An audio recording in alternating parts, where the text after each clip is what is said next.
dabadal kusoo dhawaada wararkii ugu dambeeyey ee diyaaradii Ethiopian Airways ee shalay ku dhacday meel aan saas uga fogeyn caasimadda dalka Ethiopia ee Addis Ababa.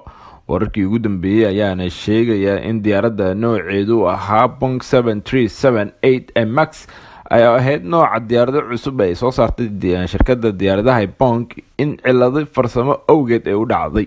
diyaaradan ayaana la rumaysan yahay inay saarnaayeen in ka badan 132 qof oo kasoo kala jeeda 33 dal oo kamid ah caalamka.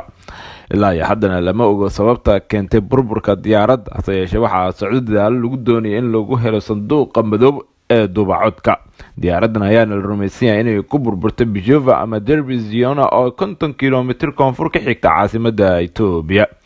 shirkadda Ethiopian Airways ayaa la rumaysan inay tahay shirkadda ugu weyn ee diyaaradaha qaaradda Afrika ayaa markii ugu dambeysay shil ku timaado ahayd sanadkii 2010.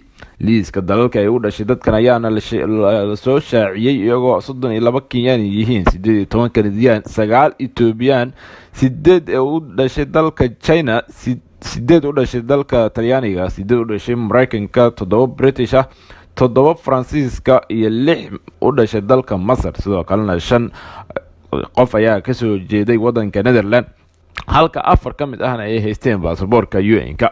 4 waxaa lagu sheegay inay ahaayeen Indian, 3 Russian, 2 Moroccan, 2 Israa'iiliyan ah, 1 Belgian, 1 Uganda, 1 Yemen, 1 Sudanese, 1 Togo iyo weliba 1 qof oo ka soo jeeda Mozambique. sidoo kalena 1 qof kale ayaana ka soo jeeday dalka Norway.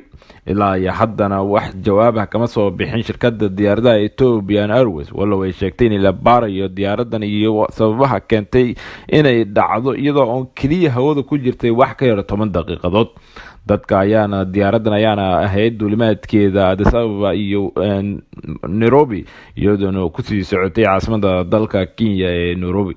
wasaaraha dalka Ethiopia Dr. Abiy Ahmed ayaa tacsiin u diray dhammaan dadkii waxyeelada ka soo gaartay diyaaradii Ethiopian Airways. sidoo kalena madaxweynaha dalka Kenya Uhuru Kenyatta ayaa isagana tacsiin u diray dhammaan shacabka reer Kenyaanka ah ee ku geeriyooday shilkii diyaaradeed ee ka dhacay dalka Ethiopia.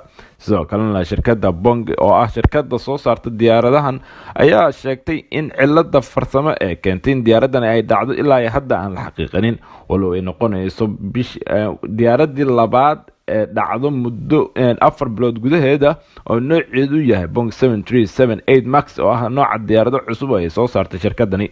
shirkaddan ayaana sheegtay in diyaaradahan ay ilaa iyo hadda cilado qaarkood ay haystaan, balse aan la ogeyn cilada farsamo meesha ee rasmiga ah ay ka jirto. haddana waxaa la sheegayaa in diyaaradan ay cilada ku jirto ilaa iyo hadda aan la shaacinin.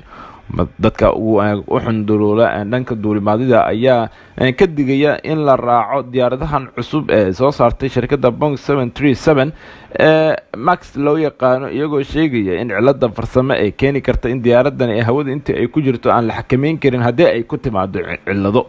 walow ilaa iyo hadda aan la shaacinin waxyaabaha rasmiga ah, haddana mid ka mid ah duulimaadida ku xeel dheer oona la sheegayo inuu muddo soo jiray ka badan 20 sano duulimaadida dhanka diyaaradaha ayaa ka digaya in diyaaradan ee cusub ee Max 8 loo yaqaano ay ilaa iyo hadda cilada farsamo ee rasmiga ah meesha ay kaga taalo aan la ogeyn.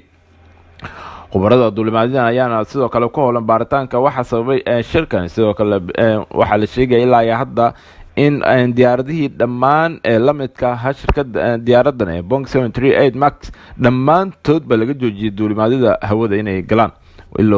ilaa haddana lama xaqiijinin. dhanka kalena dalka Ethiopia ayaa ilaa iyo hadda wax jawaab cad ah ka soo saarin qaabkii u dhacday diyaaradda, walow wasaaradda isgaarsiinta ee Ethiopia ay sheegtay inay baaritaano socdaan oo ku aadan burburka diyaaradda, walow haddana lagu jiro daadgurayntii iyo weliba meedadkii dadkii saarnaa diyaaradda Boeing 737-8 Max.